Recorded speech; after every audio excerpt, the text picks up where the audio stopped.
Depuis les révélations sur le contenu du mail envoyé par Julien Fournier à la direction de l'OGC Nice quand ce dernier était encore en poste au gym, le silence des Aiglons interpelle.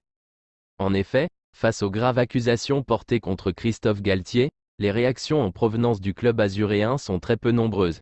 Le club s'était fendu d'un communiqué très bref sur l'affaire. Les faits relatés concernent 2 personnes ne travaillant plus pour l'OGC Nice. Cette situation a été traitée avec le plus grand sérieux au moment des faits. Le club n'apportera pas plus de commentaires. Dans le vestiaire niçois, seul l'entraîneur Didier Digard a pris la parole en conférence de presse pour répondre aux questions posées par les journalistes. Mais là encore, l'ancien milieu de terrain n'en a pas trop dit. Jouant sur les mots, il affirme ne pas avoir pris parti, alors que ses relations avec Galtier étaient loin d'être idylliques. Je pensais que ma phrase était française, 2 versions s'affrontent, une vérité va sortir. Apparemment, c'est passé pour une prise de position. Ma phrase était française, à aucun moment, elle ne prend parti. Je pense que je suis resté très droit dans ma déclaration. Maintenant, et tant mieux pour nous, la justice a été saisie et on a la certitude qu'une vérité sortira et à ce moment-là, on pourra s'exprimer, mais d'ici là, on ne s'exprimera plus. Pour ce qui est des joueurs, en revanche, c'est silence radio.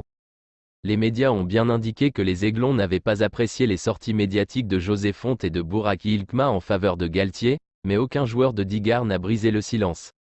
Un mutisme qui n'a d'ailleurs pas échappé à Thierry Henry. Ce qui m'interpelle, c'est qu'on n'entend rien de l'autre côté. J'attends les Niçois personnellement. Pourquoi les Niçois ne parlent-ils pas? J'ai quand même senti des gens qui me donnaient l'impression de vouloir dire des choses. Plus les jours avançaient, moins il y avait de certitude dans le discours. Je sais qu'il y a une enquête, mais quand même, à Nice, il y a bien quelqu'un qui doit pouvoir parler et nous en dire plus que les 3 lignes du communiqué. J'ai vu des gens défendre l'une des parties, pourquoi personne ne défend qui que ce soit de l'autre côté? Peuvent-ils parler? À Nice, quelqu'un doit venir nous expliquer ce qu'il s'est passé. Et si le consultant phare de Prime Video n'a aucun son et aucune image de joueur niçois dans cette histoire, c'est qu'il y a une raison. Dans son édition du jour, Nice Matin est revenu sur l'ambiance générale au sein du vestiaire du gym. Ainsi, on apprend que les joueurs ont mal vécu toutes ces sorties médiatiques pour venir en aide à Galtier. Et s'ils n'ont pas apprécié cet épisode, c'est parce qu'ils ont interdiction d'évoquer le sujet publiquement.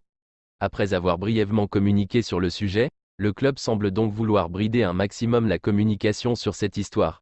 Silencieux et très discrets, les patrons niçois Jean-Pierre River et Dave Brailsford devaient, quant à eux, être prochainement entendus par les enquêteurs.